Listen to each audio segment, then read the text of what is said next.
I have been thinking this whole time to make sure I told you mushrooms and red wine with chicken. That makes chicken marsala. That's it. I mean, basically, yeah. And I made it, and it's good. Okay, getting to our classic story, Heidi. We are on chapter 19. The winter still continues. The following day, Peter came down punctually to school, bringing his dinner in his satchel, as was the custom. When the children who lived in Dorfley went home at noon, those who came from a distance seated themselves on the table and, placing their feet against a bench, spread out their dinner on their knees. Thus, till 1 o'clock, could they enjoy themselves, and then school began again. Peter, for once, had got through an entire day in the schoolroom, and when it was over, he went to see Heidi at her grandfather's. As he entered the big room, Heidi, who had just preceded him, darted over to him, saying, "I know something, Peter." "Well," returned the lad, "you must learn to read." "Have learned. Yes, yes, but I do not mean like that. I mean so you can read anytime, anywhere." "Can't.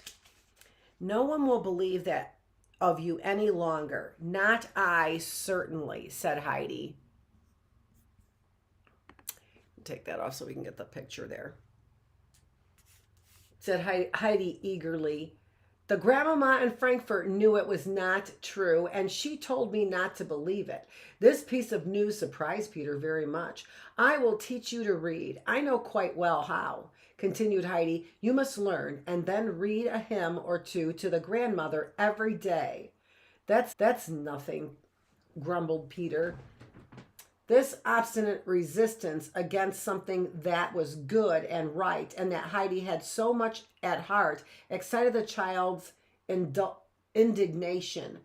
With flashing eyes, she placed herself before the boy and said threateningly, "Then I will tell you what will happen to you if you do not learn. Your mother has already said that you must go to Frankfurt to learn all sorts of things, and I know where the boys go to school there. Clara pointed out the big schoolhouse to me when we were out driving. But in Frankfurt, they do not stop going to school when they grow up, but keep on even after they are big men. I saw that for myself, and you need not think there is only one teacher there as we have here, and such a good one too. No, whole rows of masters go together into the schoolhouse, and they are all in black as if they were going to church." There's our picture of her getting indignant. "And have black hats on their heads so high." Heidi indicated with her hand the height of the hats from the floor, while cold shudders ran down her listener's back. "Then you'll have to go in amongst all those gentlemen," continued Heidi with an ardor. "And when your turn comes, and you cannot read, not even spell the words without mistakes, then you will see how the gentlemen will laugh and make fun of you. It will be worse than Tinette, and you ought to know what it is when she makes fun of you." "Then I will learn," said the boy, half angry, half complaining. "Now that is right," said Heidi, softened at once. "We will begin right away." And she busily got together the necessary things and drew Peter towards the table. Among the many things that her dear Clara had sent her from Frankfurt in the big parcel, one which had pleased Heidi very much at the time, was a little book of the alphabet with verses. Heidi had thought of this book when she was making the plan for teaching Peter the previous evening. The two children now sat down together, their heads bent over the little book, and the lesson began. Peter had to spell out the first verse again and again for Heidi, as determined to have the lesson thoroughly learned. Heidi was determined to have the lesson thoroughly learned. At last she said, "You cannot do it, but I will read it over to you one time after another, and when you know what it means, then you can spell it out better." So she read, "If your ABC is not learned today, go to be punished tomorrow, I say." "I won't go," said Peter crossly. "Where?" asked Heidi. "To be punished." "Then try to learn your ABC today." So Peter set himself to the task, repeating the letters perseveringly until Heidi said, "Now you know those three." And as she saw how much the couplet had helped her scholar, she wanted to go on and prepare the way a little for the next lesson. So she read several more verses very slowly and distinctly. D, E, F, G must follow straight, or sad misfortune will you await. Forgotten is your HIK, very unlucky is that day. Who stammers over L and M receives a punishment with shame. Now it goes fast, as it should do. You learn right quickly. NOPQ. But should you stop at RST, something will hurt you terribly. Filled with punishment.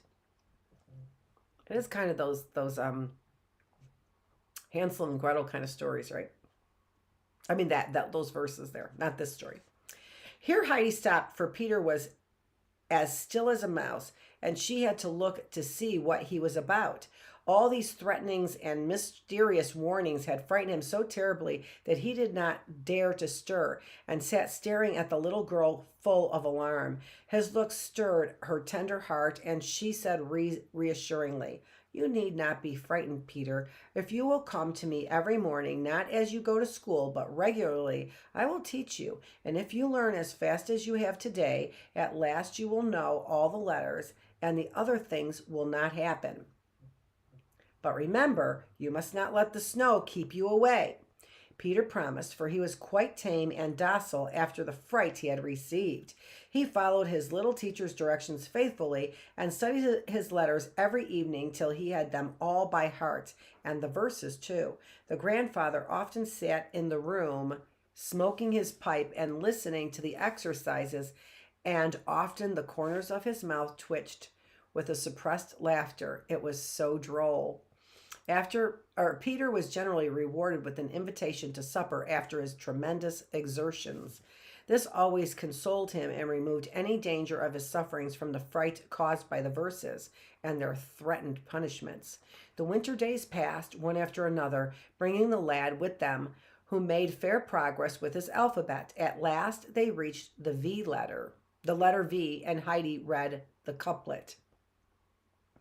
Whoever mistakes the U for V must go where he dislikes to be. When Peter growled out, "See if I do." But for all that he studied hard, just as if he feared someone coming up to take him by the collar from behind to carry him where he disliked to be. The next evening came. If W is not learned at all, beware the rod upon the wall. "There isn't any," said the lad scornfully, looking up at the wall. "Then you do not know what my grandfather has in his chest. If that thick stick as big as my arm be taken out, I think we should say, beware the rod." Peter did not know the hazel stick, and bent over his W till he had mastered it. "If you forgot your X today, nothing to eat will come your way." Looking searchingly towards the press, where the bread and cheese were kept, our scholar said crossly, "I never said I was going to forget my X." "Well, if you won't forget it, we can learn another today, and that is the last but one." Peter did not agree to this, but Heidi read the couplet. "If from your Y you run away, you will be laughed at all the day." But before Peter's eyes, all the black gentlemen in Frankfurt rose up with their tall hats on their heads and laughter and scorn on their faces. He learned why so thoroughly that he knew how it looked with his eyes shut.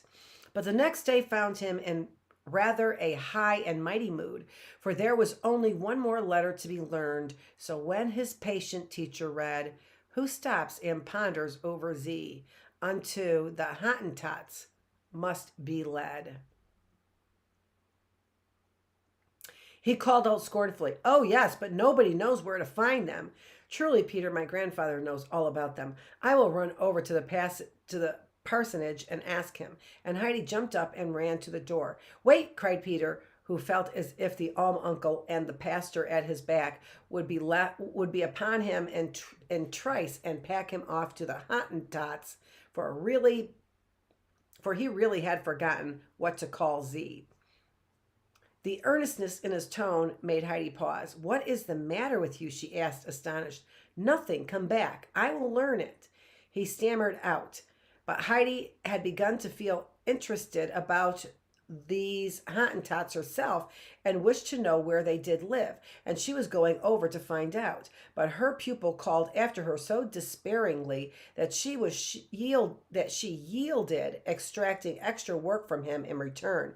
Not only Z was mastered, but Heidi forced her pupil into words of one syllable, and Peter got a start this evening he had never had before. The snow had become soft again, and therefore more fell, and yet more, so that for fully 3 weeks Heidi did not get up to see the grandmother. Woo!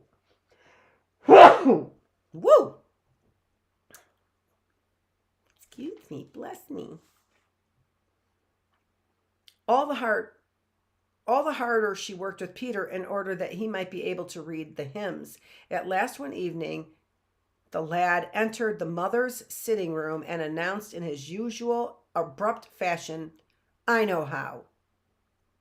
"What do you know, Peterkin?" "How to read."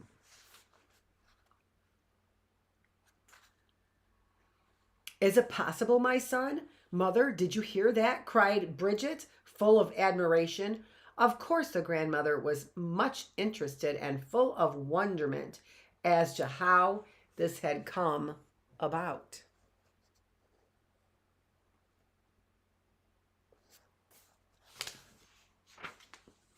"I must read you a hymn. Heidi told me so.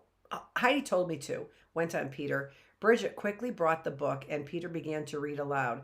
After every verse, his mother said, "Who would believe it?" The blind woman also followed the verses intently, but she made no comment. The day after, it happened that Peter's class at school had a reading exercise.